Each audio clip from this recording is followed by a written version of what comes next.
Jadi kalau ada tipe-tipe pemimpin yang marah, yang bisanya marah, ngebrak dan sebagainya, itu bisa diartikan pertama memang dia pemarah. Yang kedua, dia escape, lari dari kenyataan. Yang ketiga, itu adalah menutupi kekurangan.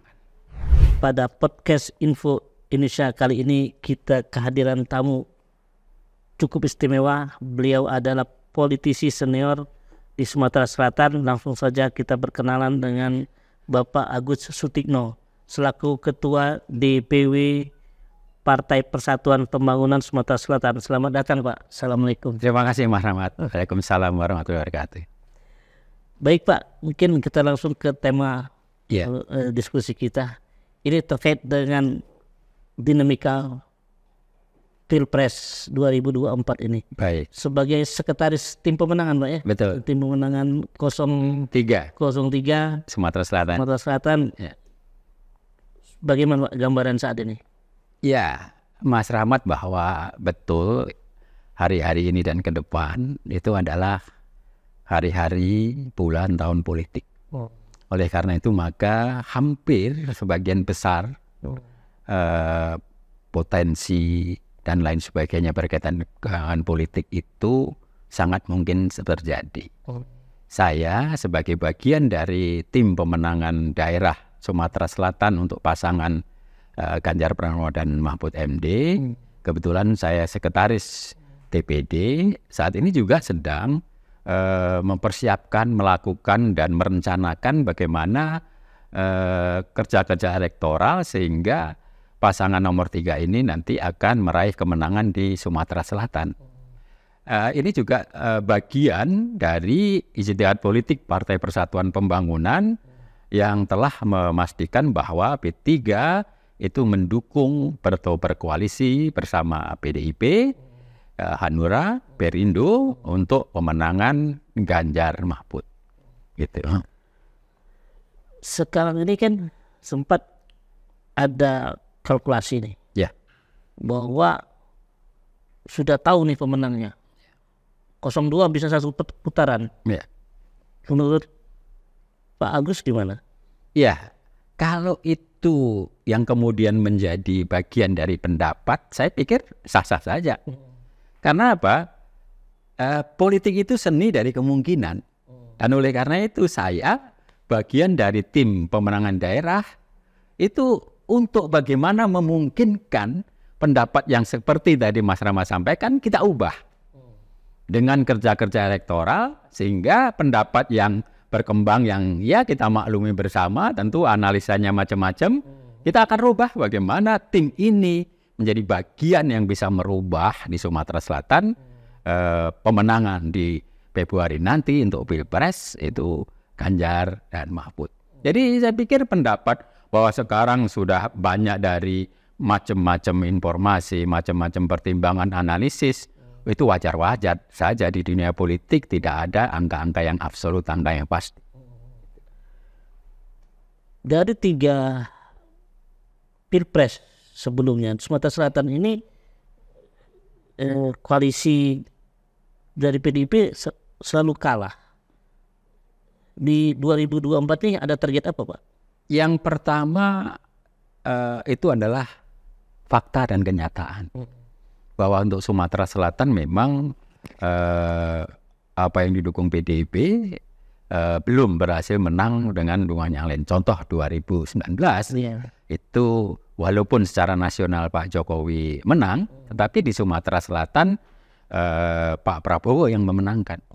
Nah sejatinya itulah tantangan kami DPD P3 Sumatera Selatan untuk bagaimana merebut hati rakyat sehingga 2024 itu titik balik dari 2019. Apa keyakinannya? Kami pendukung Ganjar Prabowo yakin bahwa era 2019 dengan 2024 itu berbeda. Kalau eranya, kalau determinannya berbeda, kemudian juga kegiatan kita berbeda, dan jangan lupa pandangan masyarakat pun juga berbeda. Saya sering mengatakan bahwa incumbent itu ada 2 kemungkinan. Kalau incumbentnya itu baik, maka menjadi dukungan bagi incumbent ataupun kelompoknya.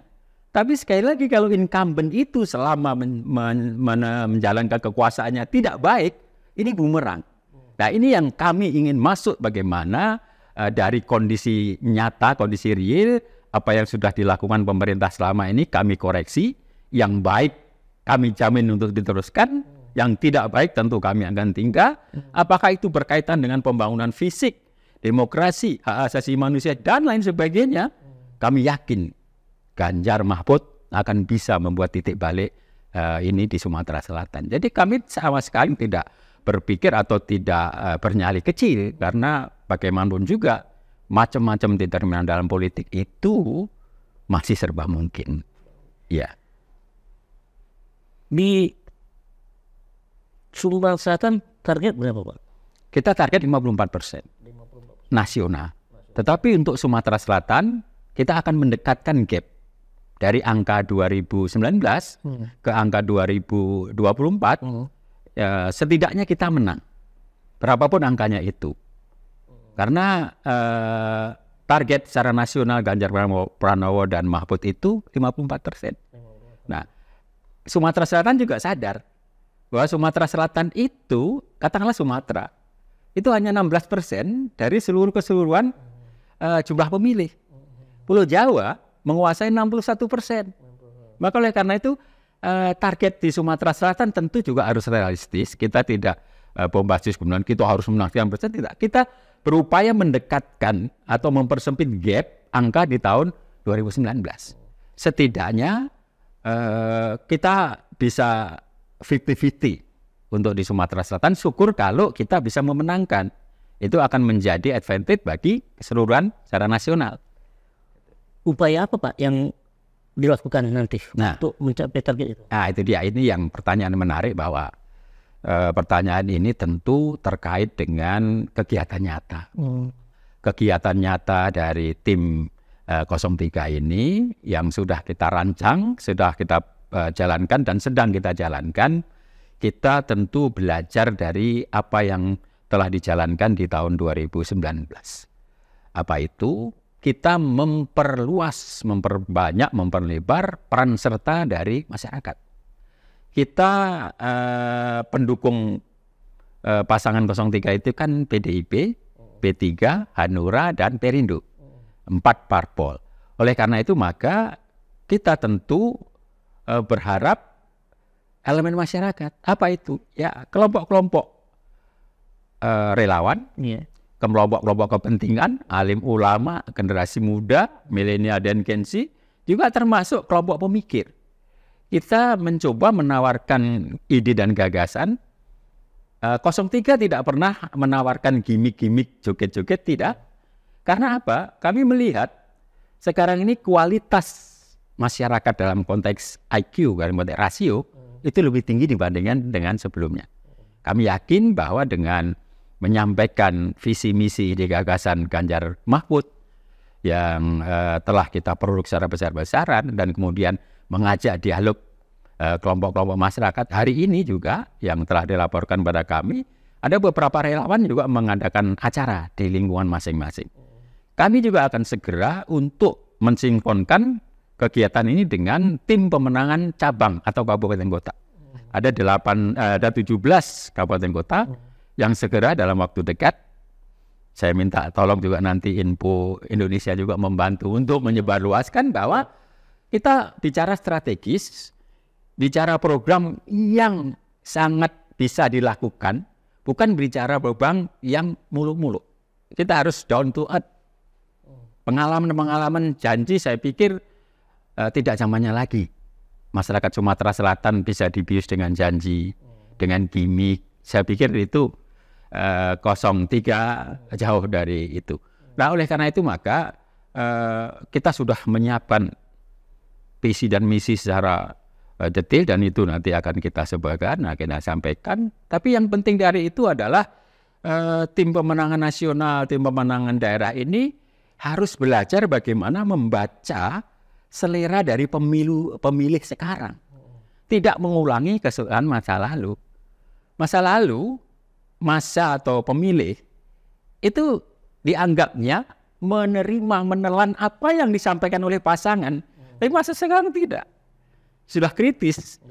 Ada kampanye kita yang salah sedikit saja, dia akan menjadi viral. Kita bisa lihat bagaimana tanggapan di media, bagaimana di medsos, di apapun. Jadi kita harus hati-hati dengan itu. Tapi intinya pertanyaan tadi sangat bagus bahwa kita akan upayakan itu dalam memenangkan Ganjar Mahfud. Kami tidak takut, kami tidak khawatir karena kami sudah mempersiapkan itu jauh hari. Tinggal sekarang kegiatan dari pusat, provinsi dan kabupaten kota sampai dengan ranting di desa dapat kita laksanakan dalam timeline yang sudah jelas.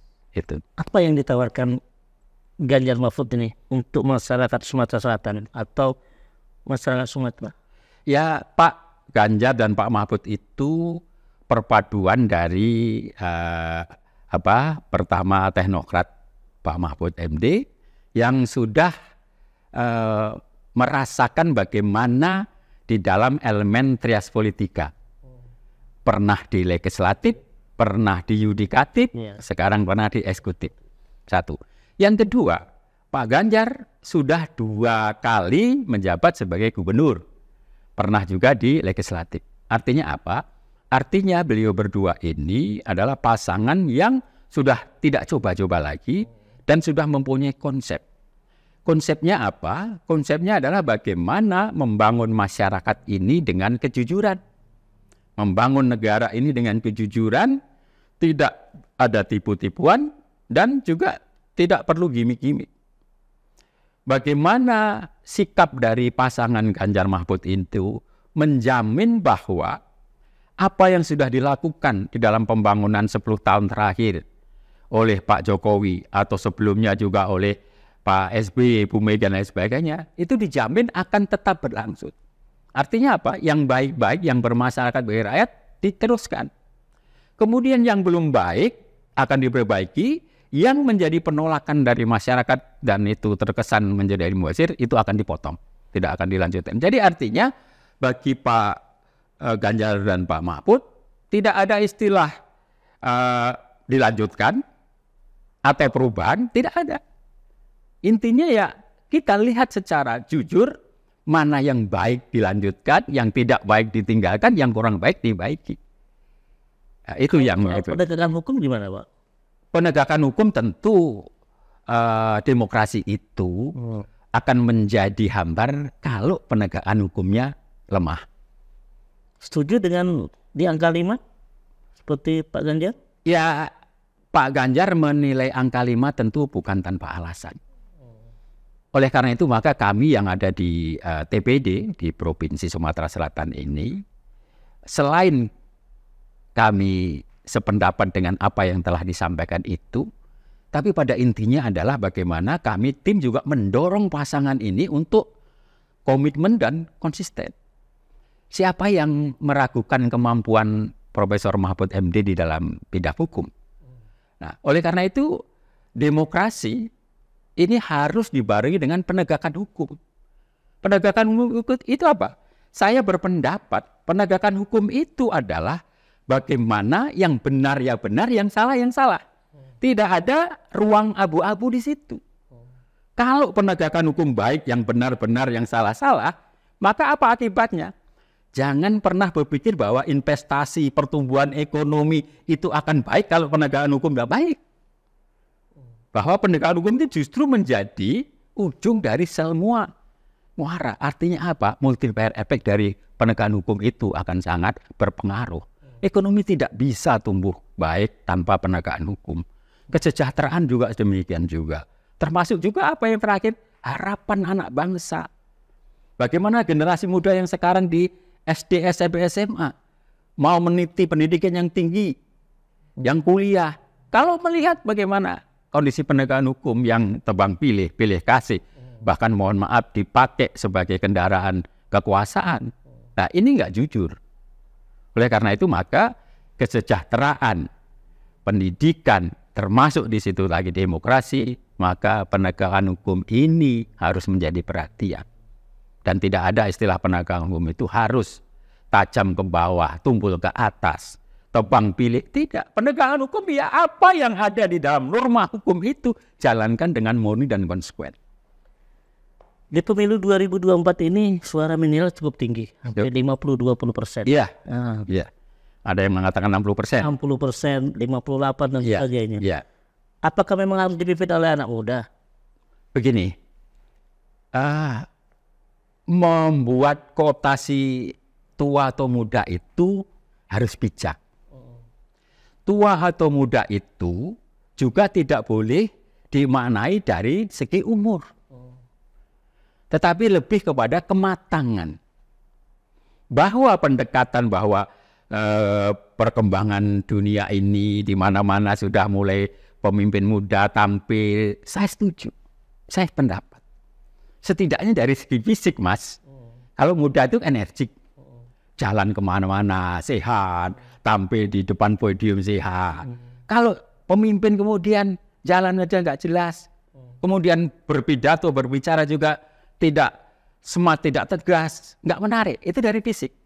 Yang kedua, memang waktunya zaman sekarang ini generasi muda diberikan kesempatan. Tetapi generasi muda yang mana?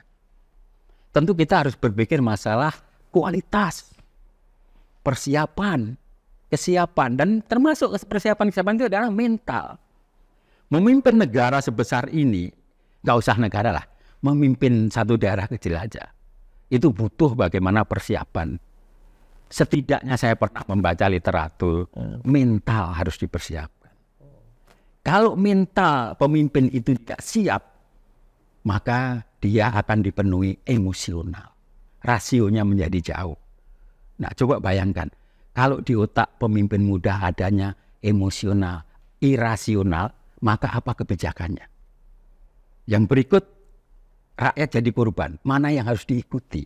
Oleh karena itu, dengan tidak ikut mengkooptasi masalah generasi muda atau anak muda atau milenial bahasa sekarang atau apapun, kita sependapat, negara kita harus menghargai bagaimana anak-anak muda yang sudah siap untuk memimpin dan sebagainya.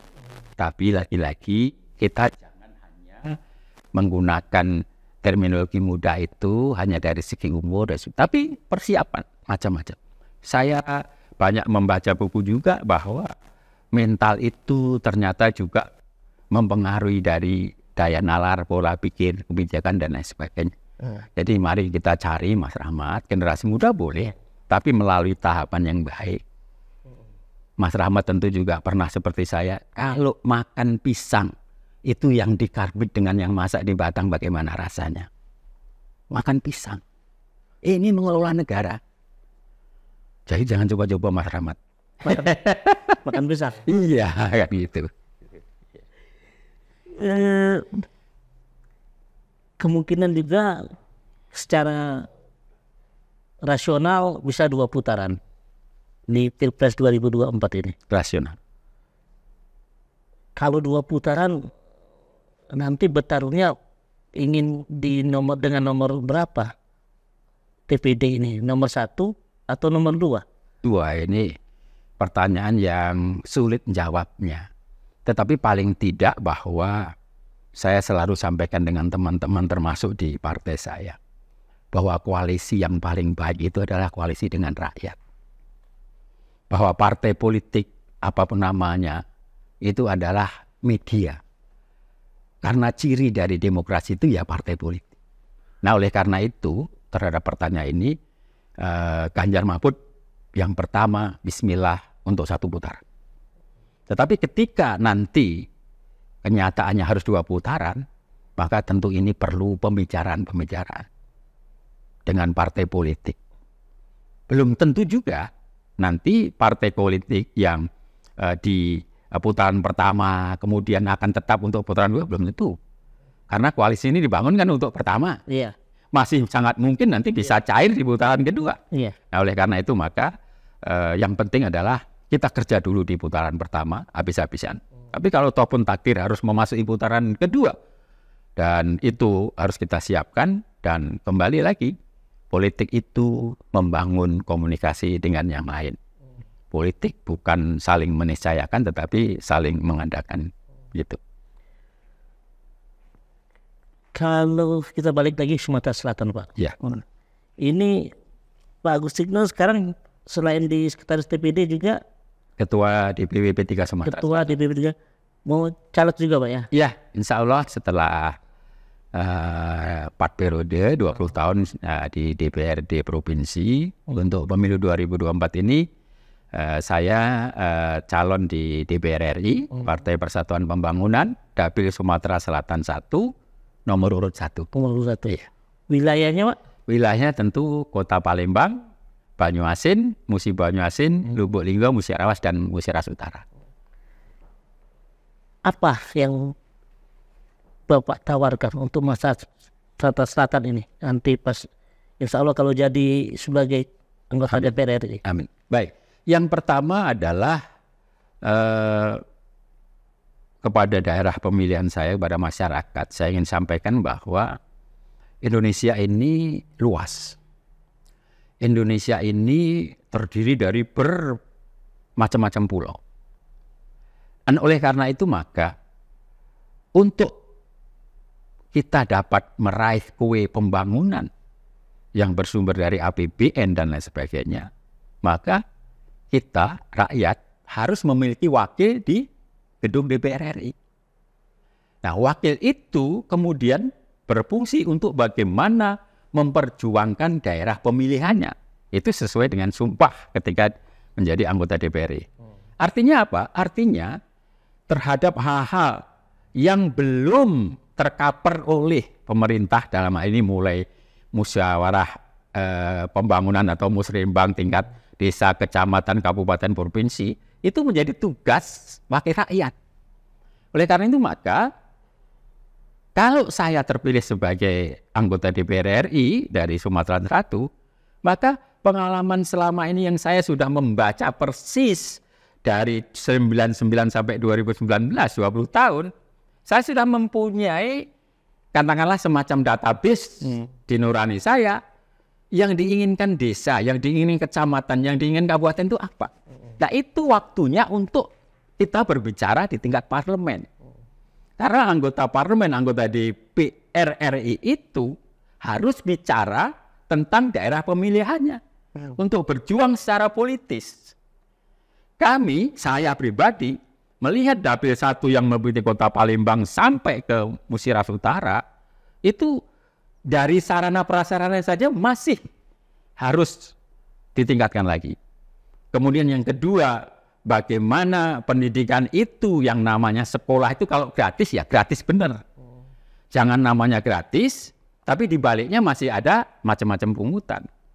Yang penting lagi, bagaimana dunia pertanian, perkebunan, ini yang menjadi hajat hidup sebagian besar daerah pemilihan 1 Sumatera Selatan yang harus ini diangkat. Kalau ini tidak disuarakan, siapa yang melihat? Siapa yang menyampaikan di gedung DPR RI itu? Nah, ini yang penting untuk sampai ke sana. Nah, oleh karena itu maka bagi saya adalah pengalaman selama 20 tahun kemarin di DPRD Provinsi, tentu ini menjadi challenge, jadi tantangan bagi saya untuk lebih tinggi lagi ke DPR RI sehingga saya bisa menyuarakan daerah pemilihan yang saya wakili dan kemudian ketika nanti jadi maka itu pembuktian bagi apa yang disampaikan di dalam sosialisasi, di dalam visi misi. Nanti pembuktiannya setelah jadi anggota DPRD. Saya melihat Dapil 1 ini juga dapil yang masyarakatnya masih banyak di pedesaan. Ditambah lagi juga dari sisi demografi, daerah-daerah Dapil 1 itu banyak yang daerah perairan. Ya. Apa yang penting bagi situ? Yang penting dari situ adalah cost of living.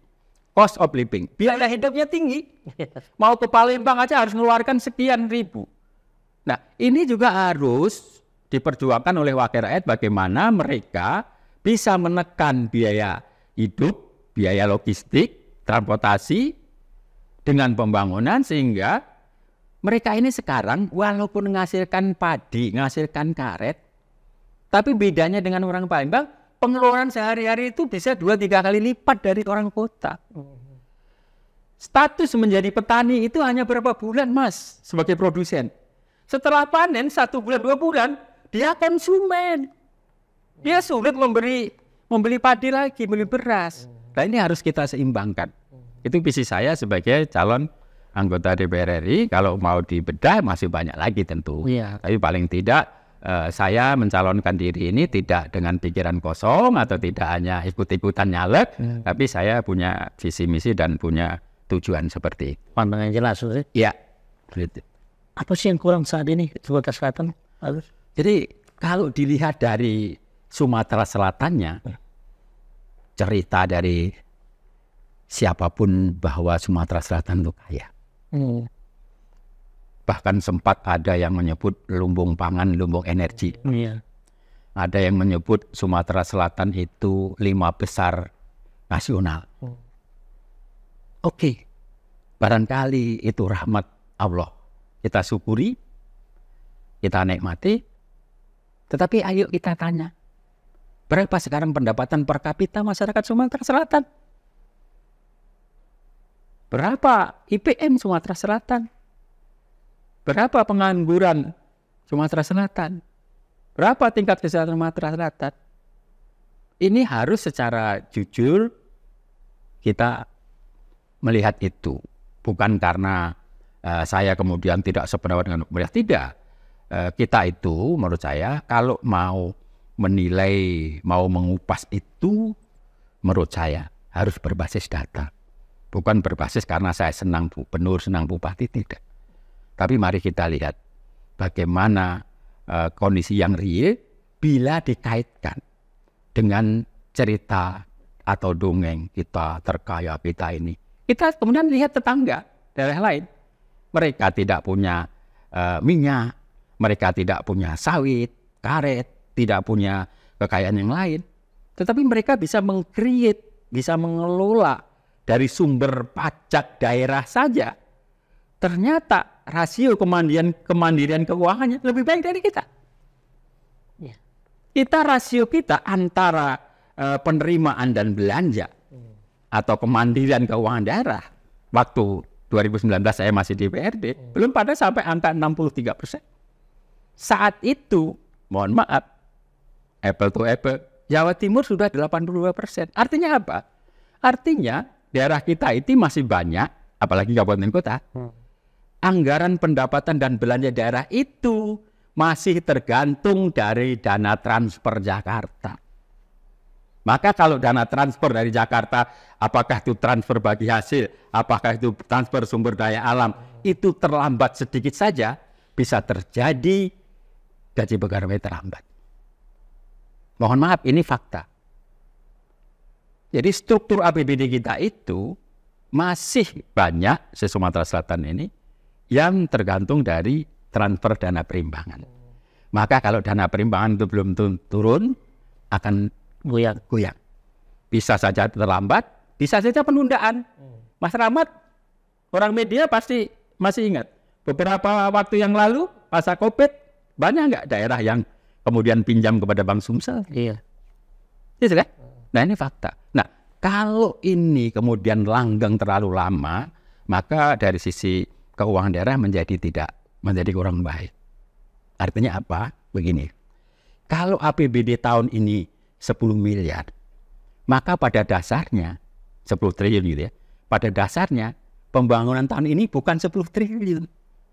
Barangkali yang bisa dipakai hanya sekitar 6 atau 7. Dalam konteks makro, APBD kita bubble, kelihatannya besar, kayak balon, tapi kosong. Akhirnya apa?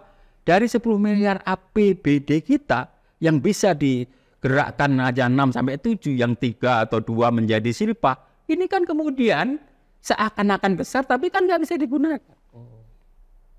Ini kalau mau dibedah panjang. Saya pengalaman 20 tahun di Badan Anggaran DPRD Sumatera Selatan. Jadi saya agak tahu dikit. Nah, ini yang ini. Kemudian kita tidak bisa lagi, Mas.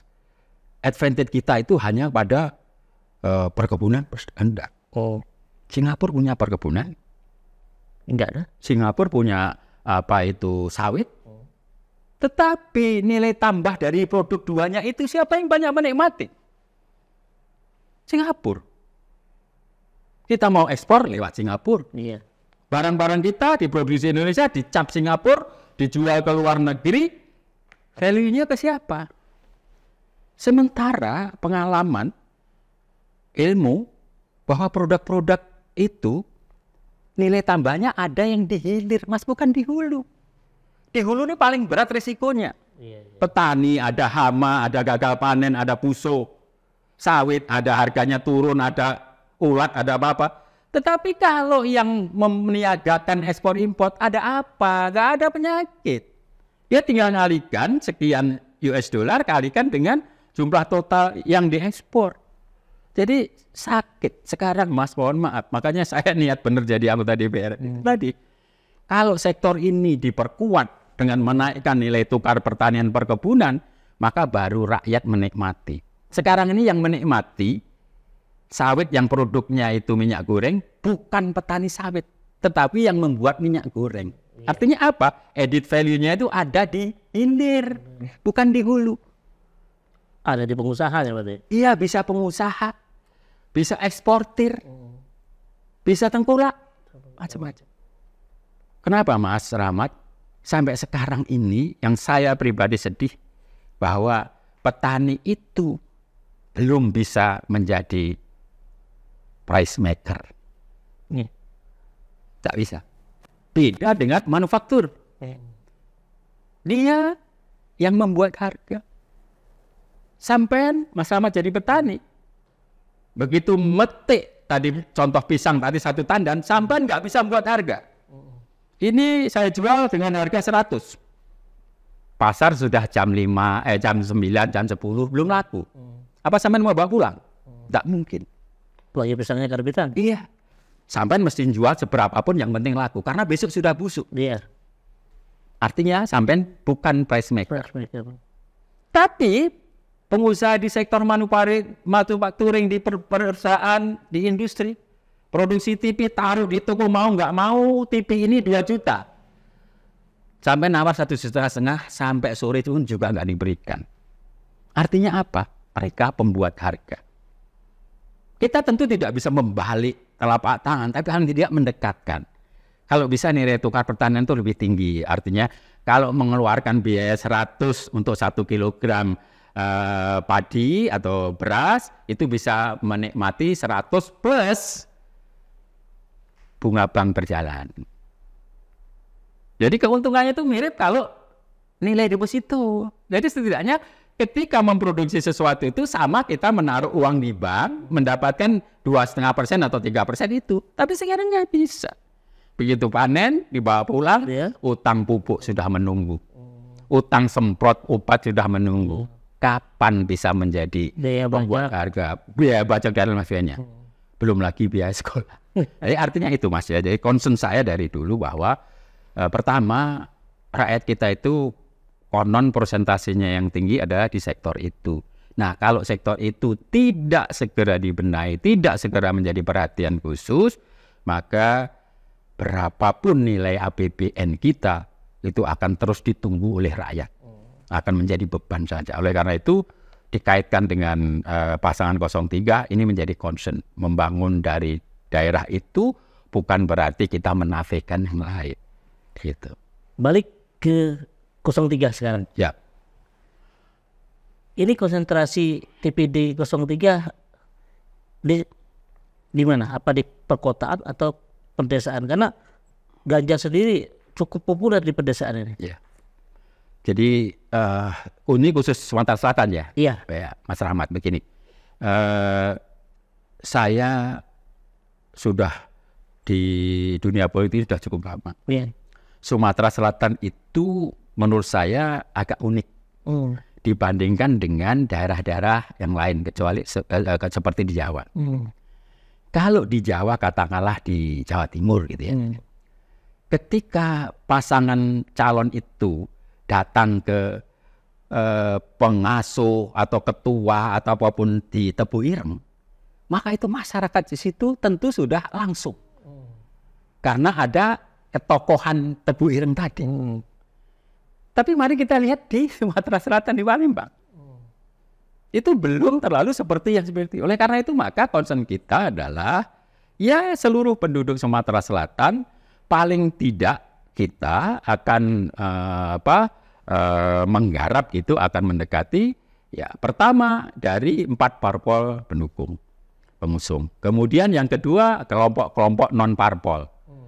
Yang ketiga ya kita, Pak Ganjar sendiri sudah datang kemana-mana ke kelompok masyarakat, ke desa, ke kota, untuk bagaimana meyakinkan itu. Jadi kalau ditanya target sasarannya untuk Sumatera Selatan, ya kita 17 kabupaten kota itu menjadi target-target dengan kita pelajari statistik tahun 2019 kemarin dengan ada penguatan-penguatan. Itu yang pertama. Yang kedua, kita memanfaatkan Pak Mahfud, yang beliau dari tokoh Madura, dari NU. Nah, ini juga kita kapitalisasi. Sehingga perpaduan Pak Ganjar yang nasionalis itu akan saling melengkapi dengan Pak Mahfud MD yang religius. Ini yang merah, ini yang hijau, katakanlah seperti itu. Jadi, tapi artinya TPD Ganjar Mahfud itu tidak pernah membuat pemisahan, membuat dikotomi masyarakat manusia. Semua diinikan. Toh pada akhirnya keputusan memilih itu ada di rakyat. Apa perbedaan Pilpres 2019 dengan 2024, Pak? Ya, antara dua peserta dengan 3 peserta ini. Justru mestinya pertanyaannya itu adalah perbedaan menyeluruh gitu. Iya. Maka saya akan menjawab perbedaan menyeluruhnya adalah kejujuran. Karena apa? Saat ini aroma keberpihakan itu sudah bukan rahasia umum. Dan ini tidak terjadi di 2019, 2014. Nah, ini sebetulnya pertanyaan Mas Rahmat ini pertanyaan yang pura-pura ini. Karena saya yakin teman-teman media sudah sangat membaca benar bagaimana adanya baliho yang dilepasi. Bagaimana ada pengerahan aparat desa. Bagaimana saya pikir itu bagian yang tentu kita prihatin. Tetapi TPD Sumsel 03 tidak terpengaruh atau tidak surut oleh itu. Karena Mas Rahmat tahu saat ini kan sedang berproses juga adanya pengaduan, aja ini. Nanti kita akan lihat. Yang terakhir kan bagaimana ketentuan Undang-Undang Nomor 17 tahun 2000, Undang-Undang Nomor 7 tahun 2017, pasal 217 itu bagaimana kampanye sudah jelas di situ ada debat presiden, debat calon wakil presiden. Kemudian direduksi menjadi debat calon presiden dan calon wakil presiden. Artinya tidak ada debat calon wakil presiden secara khusus. Walaupun hari ini ada rapat di KPU bersama tiga tim paslon itu, mudah-mudahan berubah. Ini juga ini bagian dari simptom atau gejala-gejala yang saya sebut tidak jujur. Kami berharap ya, perbuatan-perbuatan yang disebut tidak jujur itu mudah-mudahan hanya sampai di sini. Karena ini masih ada tahap-tahap sampai dengan pemilu. Tapi kalau itu terus kemudian sampai itu, ya wajah demokrasi kita tentu akan menjadi tercoreng. Soal perdebatan capres dan cawapres ini, ya, yang akhirnya dianulir sama KPU dari ada menjadi tidak ada. Ya, yang secara khusus. Ya. Itu ada semacam bukti ketakutan atau seperti apa menurut Pak Agus? Jawaban saya 2. Yang pertama adalah secara sakit terhadap undang-undang itu dulu. Ketika undang-undang itu dilaksanakan tidak seperti undang-undang, maka ini salah. Dan salah itu, melanggar itu pasti ada tujuan. Itu yang pertama. Anda kalau mau ke pasar harus naik motor beloknya kiri.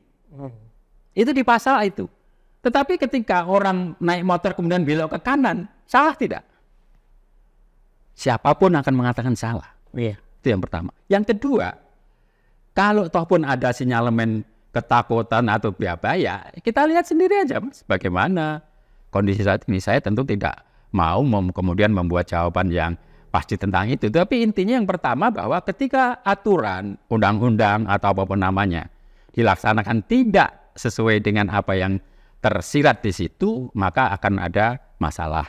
Setidaknya di dalam undang-undang itu kan ada pasal, ada ayat, dan di belakangnya ada penjelasan. Kalau pasal dan ayat itu kemudian di dalam penjelasannya bahwa 5 kali debat itu adalah yang 2 kali untuk capres cawapres dan sebagainya, yang 1 kali untuk cawapres.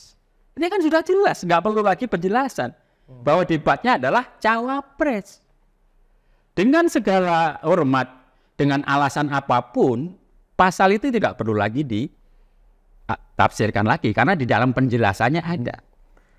Apakah itu membuktikan bahwa memang penyelenggara pemilu memang sudah tidak netral? Ini jawaban yang agak berat, tetapi setidaknya banyak tokoh, baik dari tokoh masyarakat, kampus dan sebagainya menyuarakan seperti itu. Sebaiknya KPU kembali kepada undang-undang. Mas Rahmat, 2019 itu sudah jalan. Undang-undang yang kita pakai untuk pemilu 2024 itu adalah Undang-Undang Nomor 7 tahun 2017, tidak dirubah. Artinya apa? 2019 sudah dijalankan.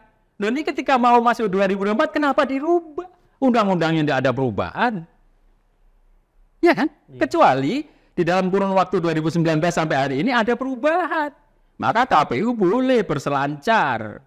Loh, ini kan jelas Undang-Undang Pemilu itu Nomor 7 2017 itu sampai dengan hari ini tidak ada perubahan. DPR firm, pemerintah firm. Loh, sekarang penyelenggaranya kok seperti itu. Itu berarti memang menandakan ada ketidaknetralan, Pak ya. Kalau secara umum.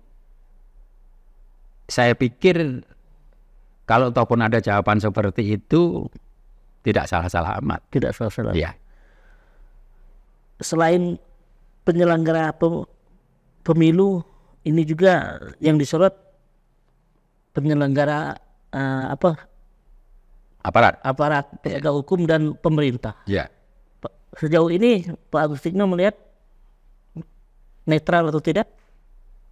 Jadi begini, saya mau ambil analogi masyarakat daerah saja. Kepala desa atau lurah. Lurah atau kepala desa itu adalah tokoh sentral di desa atau kelurahan.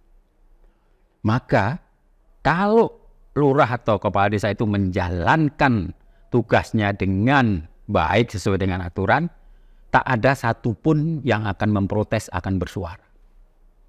Begitu juga ini. Negara, presiden, aparatur penegak hukum, TNI Polri. Kenapa rakyat berani menyampaikan? Tentu ada sesuatu. Kalau keteladanan itu dijalankan dengan baik, nggak ada mas yang berani ngomong.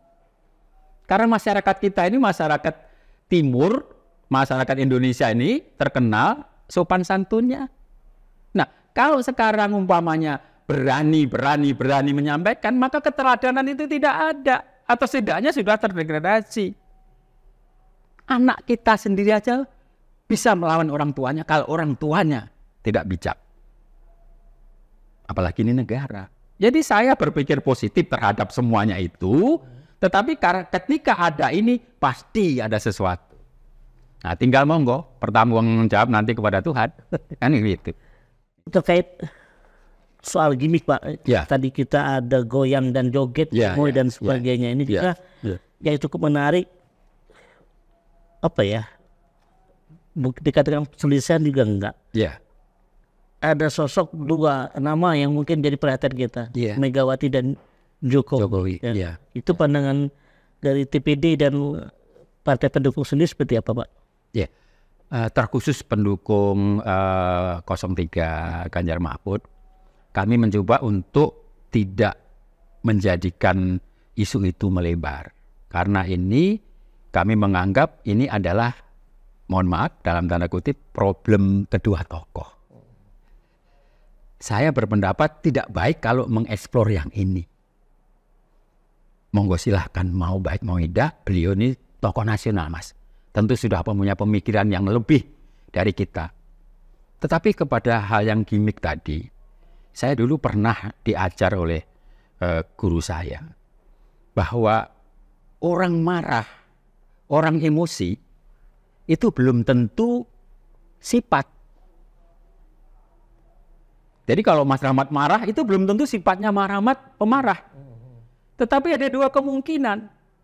Pertama, escape, berlari dari kenyataan. Yang kedua, menutupi kekurangan. Jadi kalau ada tipe-tipe pemimpin yang marah, yang bisanya marah, ngebrak dan sebagainya, itu bisa diartikan pertama memang dia pemarah. Yang kedua, dia escape, lari dari kenyataan. Yang ketiga, itu adalah menutupi kekurangan. Gitu. Berarti silakan diartikan. Monggo, silakan diartikan gitu. Baik, cukup panjang dan menarik ini diskusi kita, tidak terasa. Yeah.